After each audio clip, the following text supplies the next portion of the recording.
Review number 60, it's a multiple of 10, you know what that means?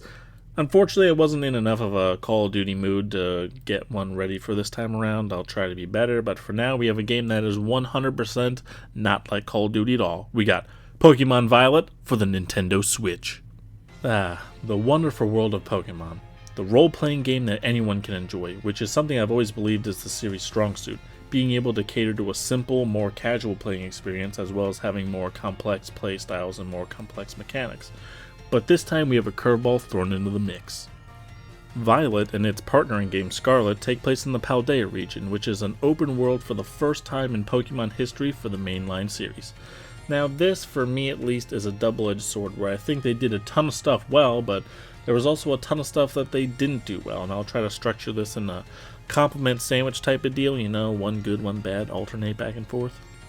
Now, look, in my past reviews, I've been the biggest advocate for graphics don't mean everything. A game can have bad graphics, but it can be fun. It doesn't have to perform, at 120 frames all the time. If it dips a little bit, it doesn't really matter. But this game, this is one of the worst performing games in terms of graphical and stability metrics I have ever played. Like, I know us consumers are not getting 100% fully finished games anymore. That's gaming in 2023, but these games are a prime example of games not being ready to ship and not being ready for consumers. There's graphical bugs, shuddering frames, glitching through floors, glitching through other objects, unexpected crashes, and a surprisingly short rendering distance, coupled with the fact that it just takes long to load in like the menu or load in anything else. Like, it's just your bag, your PC, your Pokedex, everything takes a few seconds to load, which isn't a ton of time, but in the modern gaming landscape, it's just a menu. You hit the pause button and it comes up. Even despite the massive performance issues, the game is fun, and the open world adds an element of exploration to a Pokemon game that we haven't had before. In most previous games, they were linear, but each step of the way, the world would open up just a little bit more that you could walk through, but this time with the open world, there's just more places to go and more things to do in a quicker time period. They even added 2 other story arcs in addition to the gym challenge, which I thought added a lot more important stuff to do, and it was a better grindable thing to do instead of just encountering wild Pokemon, but I feel like that did also take away from battling the random trainers you found on routes. I feel like I only battled like 5 or so, which that just didn't sit right with me.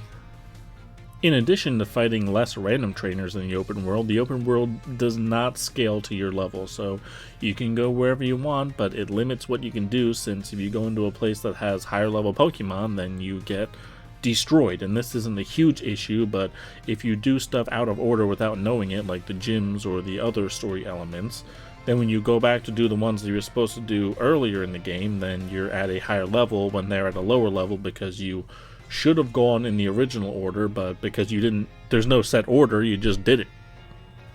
Hypothetically, you could skip the first gym, do everything else, and then come back to the first gym and completely wipe the floor with the leader, so I'm not entirely sure what the open world aspect does in this regard if you still have to go through in the same general order.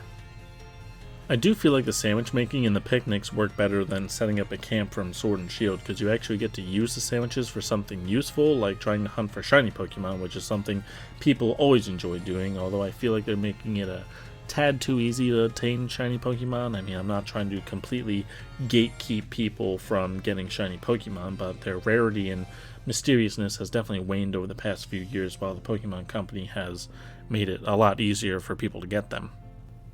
And finally, other than not having Pokejobs from Sword and Shield, Scarlet and Violet have made it extremely easy to build a competitive Pokemon, and that is such a good thing.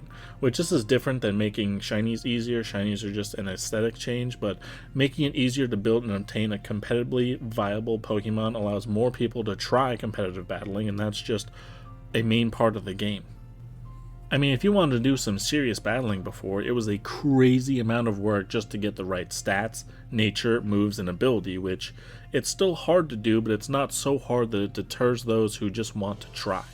I've built a couple competitive Pokemon before Violet, and I made like 4 or 5, but I've made like 20 or 30 in this one, and it's just fun to do. And one final thing, I think the ending was the best ending in any Pokemon game, and I'm not sure any game comes close.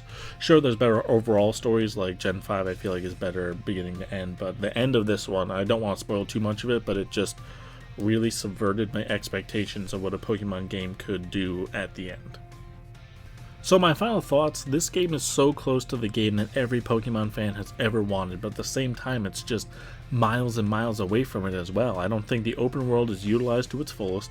The performance issues are beyond excusable, but at the same time it's introduced conveniences and other features that just give this game a unique feel to the overall series. Well, no specified list for this game, but I do rank it in the upper half of games I've reviewed. Despite the glaring technical issues, as a Pokemon fan and enjoyer of those games, it just does too much right to let the bad things weigh down my opinion of this game. But at the same time, it's just definitely closer to the bottom of the Pokemon series, in my opinion. Pokemon will always sell and will always be relevant in the gaming world, but you gotta think the past few years has lowered people's opinion of it. But I guess we'll see. Hope you enjoyed watching. Thanks for watching. Working on another review soon. See you then.